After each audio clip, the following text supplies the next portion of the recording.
Aleluia. Assim diz o Senhor, versículo 16: o Senhor dos exércitos, aleluia, não deis ouvido às palavras dos profetas que entre vós profetizam. Eles estavam entre o povo, como até hoje estão. Ensinam-vos vaidade, falam da visão do seu coração, não da boca do Senhor. Dizem continuamente aos que me desprezam. Esses falsos profetas, eles têm uma tendência de profetizar coisas agradáveis às pessoas que não dão muita ênfase à revelação, à palavra. Pessoas que desprezam o Senhor são pessoas que estão nas igrejas, são crentes nas igrejas que não amam a palavra. Esses crentes adoram, gostam de igreja onde tem pula-pula, onde tem quebra-quebra, requebra ali, onde tem revelação, profecia, onde tem gente rodando igual peão. Esse povo só gosta disso. Eles não gostam de uma igreja onde tem a palavra, porque eles viraram as costas para o Senhor. Como o Senhor disse, a minha palavra é coisa vergonhosa para eles, não gostam dela. Falou para o povo da época, e o povo de hoje é a mesma coisa. As pessoas fazem músicas com passagens bonitas, mas é para vender. Elas mesmo muitas vezes não vivem aquilo que falam, ou aquilo que cantam. Aleluia. Então, para as pessoas que desprezam o Senhor, não é? Eles profetizam coisas boas, dizendo: não virá mal sobre vós. Vós sois a nação eleita, aleluia. Vós sois povo santo, oh, glória a Deus. O Senhor é nosso pastor, nada não faltará, aleluia. Oh, o Senhor está contigo, oh, aleluia, amém. Oh, glória, só profecia boa, oh, glória a Deus, aleluia. Ó, meu céu, o Senhor mostrou que você precisa fazer um conselho. Isso, irmão, não sabe da minha vida. Alguém falou da minha vida para ele. Eu já ouvi muitos irmãos dizer que quando Deus me usou aqui, muitas vezes, foram fofocar para o pastor. Ultimamente eu já pedi para os irmãos não me contar nada de ninguém. Muitas e muitas vezes Deus nos usa, irmão, com a graça e com um poder tremendo. Coisa tremenda, só eu sei o que eu sinto aqui em cima, aleluia. Olha, irmãos, Deus me dá uma força tão grande, um poder, uma coragem tão grande, que eu esqueço que eu estou na terra. Aleluia. Dizem continuamente aos que desprezam: o Senhor disse, paz tereis. E a qualquer que anda segundo o propósito do seu coração, dizem, não virá mal sobre vós, porque quem esteve no conselho do Senhor e viu e ouviu a sua palavra. Quem esteve atento à palavra e ouviu. Veja bem, esses profetas não gostam da palavra.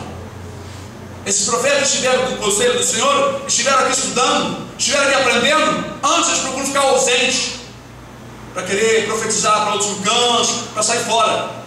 Já veio muitas pessoas para cá e não conseguiam ficar aqui, nem olhar direito para mim.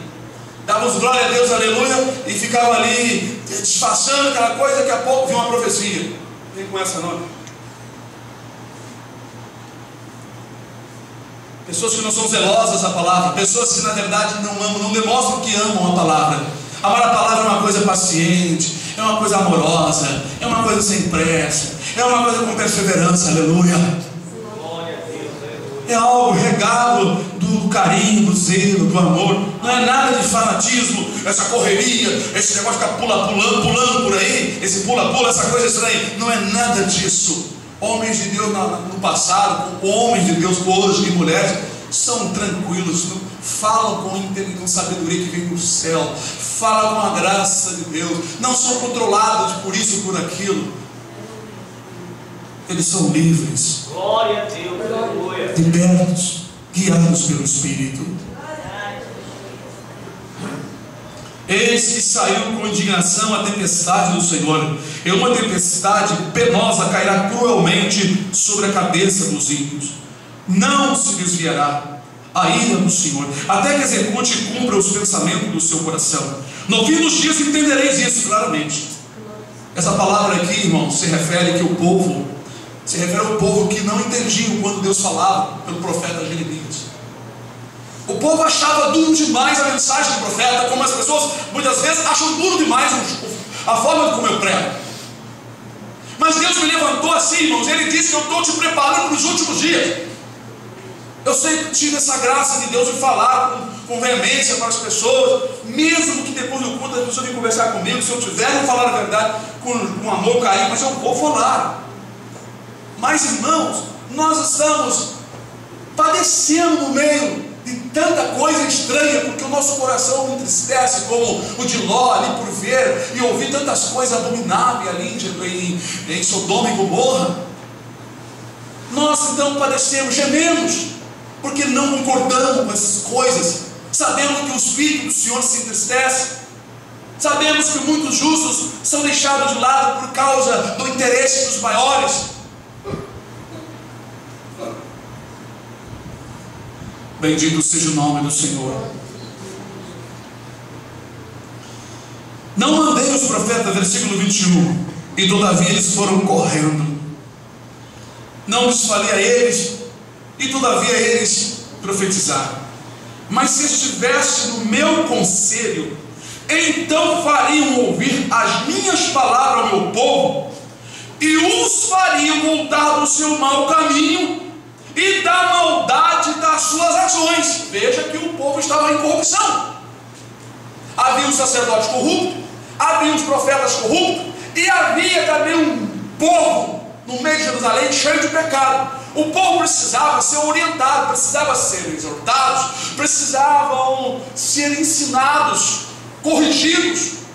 Mas os profetas e os sacerdotes viam no meio desse povo a possibilidade de tirar dinheiro.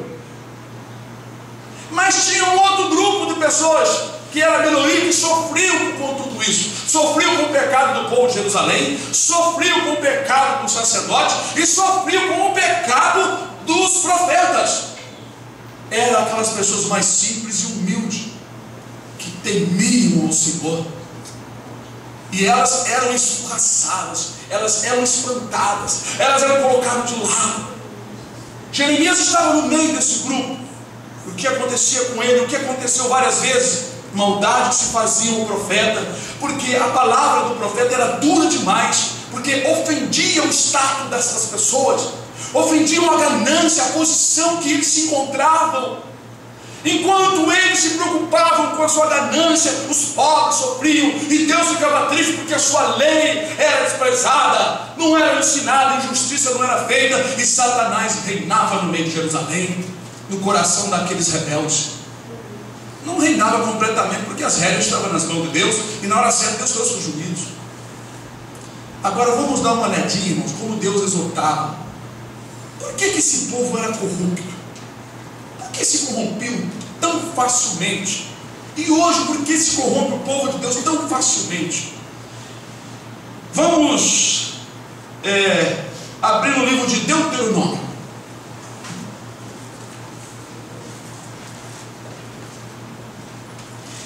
Capítulo 7.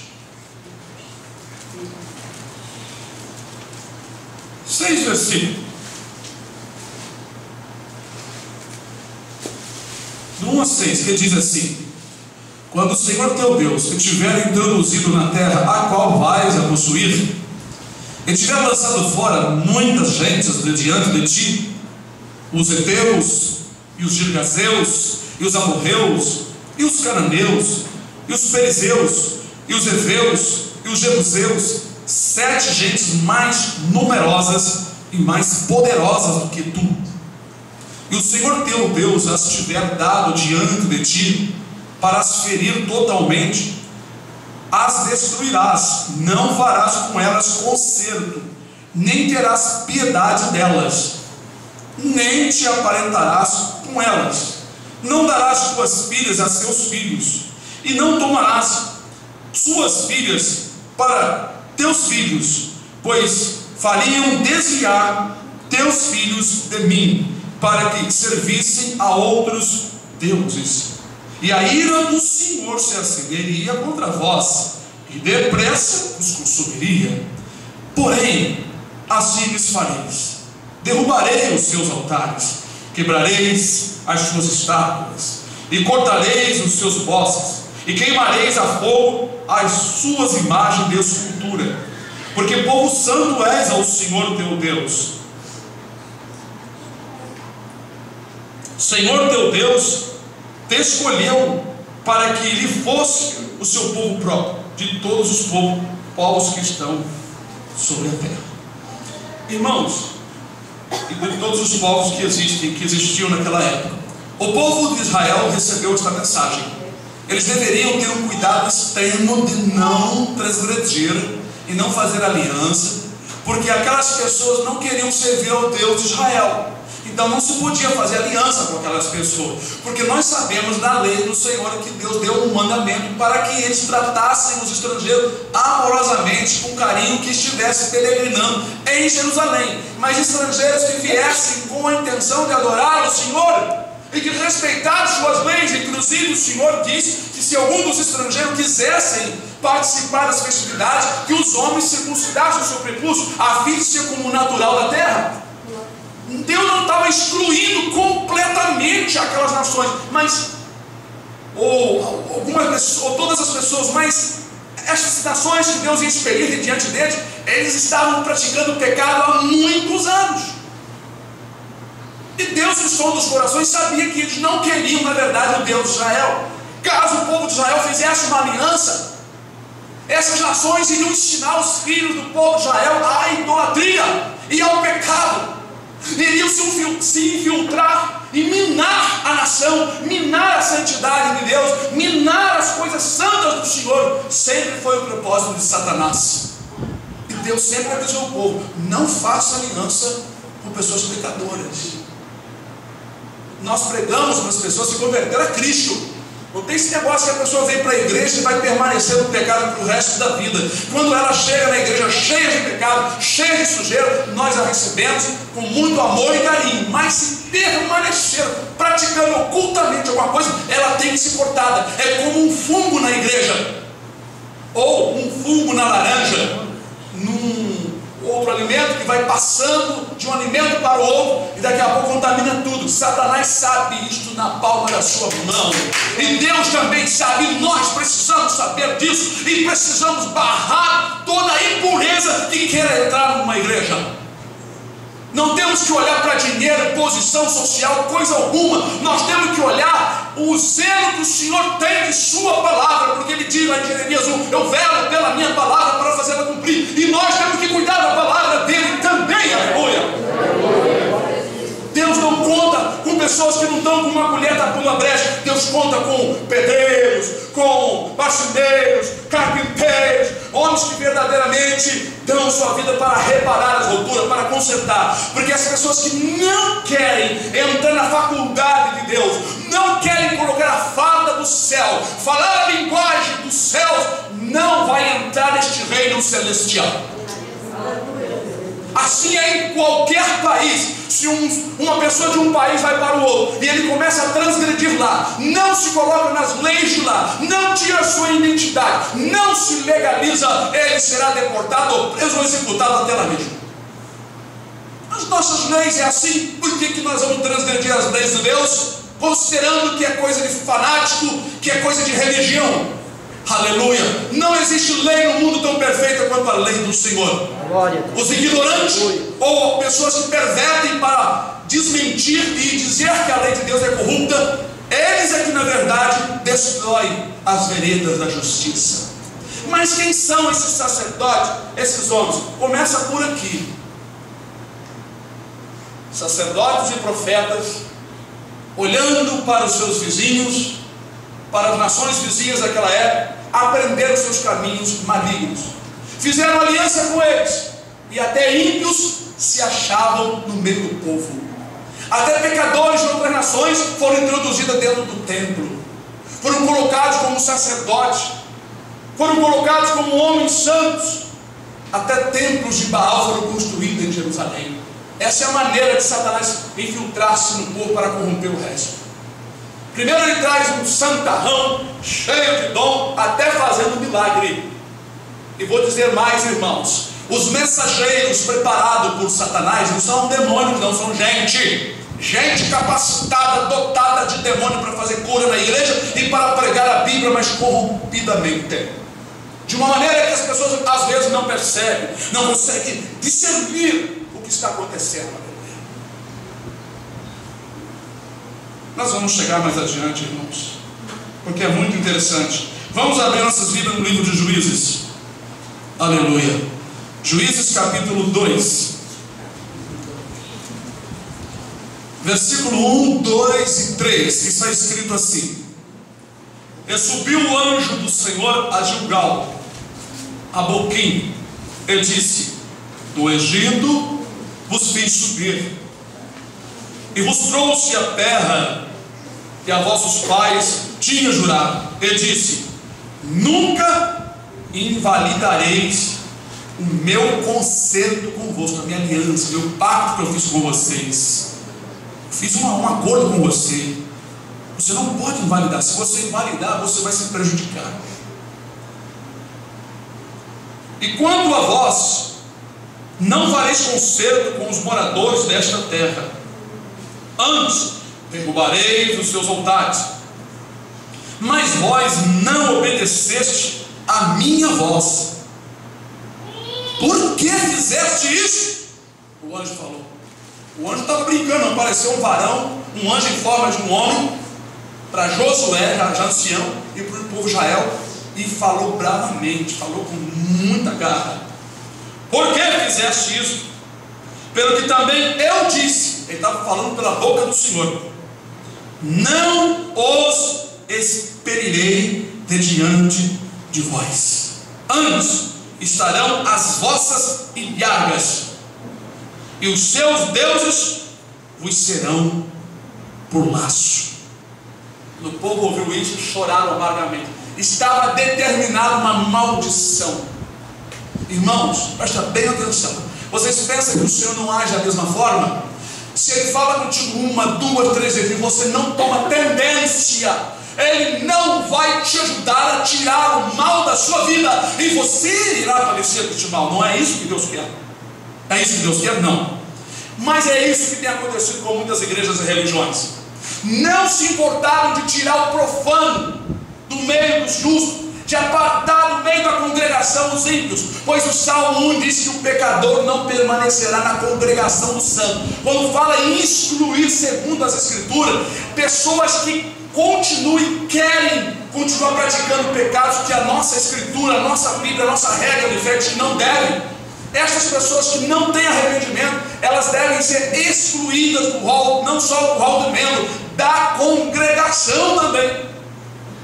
Porque elas, enquanto ficam congregando, elas ficam semeando seus ideais e contaminando. E se a igreja não pregar, se cada membro não combater, o indivíduo fica como um fungo danoso, perigoso, contaminando o resto dos irmãos. Por isso que eu sempre conto com irmãos e irmãs que pensem igual. Porque se nós não pensarmos igual, acabou, a facção na certa. Mas não vai cair, porque Deus está conosco. Aleluia. Eu já vi Deus ferir pessoas por querer nos impedir na obra. Já vi Deus tirar a vida, ceifar, tirar a vida, matar. A pessoa diz que Deus não mata. Então lê as Escrituras que tu vai encontrar. Aqui, irmãos, o Senhor disse que aquelas pessoas que foram deixadas nas terras vizinhas, não era para ser deixadas, era para cumprir a palavra. Elas iriam servir de laço, os deuses daquelas pessoas iriam servir de laço. Foi o que aconteceu. Começou a corrupção. Eles começaram a se avizinhar, a copiar, a ficar, por exemplo, cobiçando o modo de vida. Eles achavam que as nações vizinhas prosperavam com seus deuses e começavam a introduzir também, logo, os deuses, as ideias, as modas, as vaidades das nações vizinhas para dentro de Jerusalém, para dentro de suas casas. Exatamente o que acontece hoje. As igrejas estão ficando minadas com essas coisas, e os líderes não têm punho mais, porque eles foram colocados também pelo diabo. Os antigos se sentem recuados, porque a maioria estão de mão dada no mesmo propósito. Esse ecumenismo que estão fazendo aí, isso na verdade é essa aliança aqui que o povo de Israel fez com as nações vizinhas, respeitando os seus deuses, respeitando suas tradições, respeitando, como é que eu falei aqui agora há pouco, maneira de cada povo, como é que dá o nome? Cultura. Cultura. Vamos respeitar a cultura. Qualquer cultura que é contra a palavra do Senhor será desfeita eternamente, e nenhuma cultura do homem entrará no reino do céu, só aquela que o Senhor ensina. Nós temos que amar as pessoas, Mas ideais errados não. Nós podemos amar o feiticeiro, nós podemos e amamos, que muitos deles se converteram ao Senhor. Feiticeiro, pessoal com mações, pessoal do roubo, do tóxico, matadores, policiais, juízes, professoras, crianças, jovens, todos eles são amados igualmente, mas suas opiniões erradas contra a palavra, não. Nenhum quartel recebe um paisano querendo agir da sua maneira. Ele tem que se colocar nas condições que ali regem. E por que nas coisas do Criador do universo nós temos que dizer que Deus aceita as pessoas, que elas podem permanecer cheias de coisa errada, servindo aos demônios, e de noite vem servir a Deus? De dia serve aos capetas, à noite vai para o culto com a Bíblia na mão, todo fantasiado, cheio de coisa errada, cheio de pensamento errado, cheio de adultério, cheio de cerveja, cheio de uísque, cheio de cachaça, cheio de bebida, cheio de cigarro, cheio de coisa errada, para oferecer a Deus o quê? Como diz a palavra do Senhor Malaquias: vós ofereceis sobre o meu altar pão imundo. Quando vocês trazem o animal somos nós. Vocês oferecem o cego, o aleijado, o manco, que dizer não faz mal. O Senhor chama os pecadores do jeito que eles estão. E quando vê que o coração da pessoa tem vontade de fazer um conserto, de crescer, o Senhor vai com a pessoa até muitos anos, porque vê que a pessoa tem vontade, está lutando para ir para frente. Ele está buscando, mesmo que não consegue rapidamente. O Senhor estende as mãos e vai acompanhando. Nós não podemos desprezar. Glória a Deus, glória. Pedro estava com Jesus, o seu zelo para defender a Jesus. Ele não sabia o que fazer, arrancou da espada que estava com ele. Ele andava com a espada, estava armado do lado de Jesus e fazendo milagre. Mas Pedro tinha um coração voltado para Jesus. O Espírito Santo não tinha ainda atuado em Pedro. O Espírito Santo não tinha se mudado. No entanto, naquele momento crucial, difícil, Pedro arrancou da espada com raiva daquele soldado para matar um soldado do templo. É soldados do templo, não era soldado romano não. Soldado do templo. E ali cortou a orelha do homem. Jesus nem mandou Pedro jogar a espada fora. Jesus sabia que ele não estava preparado para largar a espada. Mas quando ele foi revestido da graça e do poder do Espírito Santo, Pedro se converteu de verdade. E as outras conversões foram se dando posteriormente. É assim que Deus trabalha, porque Ele conhece o coração. Jesus conhecia o coração de Pedro. Sabia que aquele homem rústico, um homem que não sabia ler nem escrever, mas um homem acostumado em trabalho, sabia que o coração daquele homem era firme como pedra. No entanto, ele tinha esses pequenos problemas.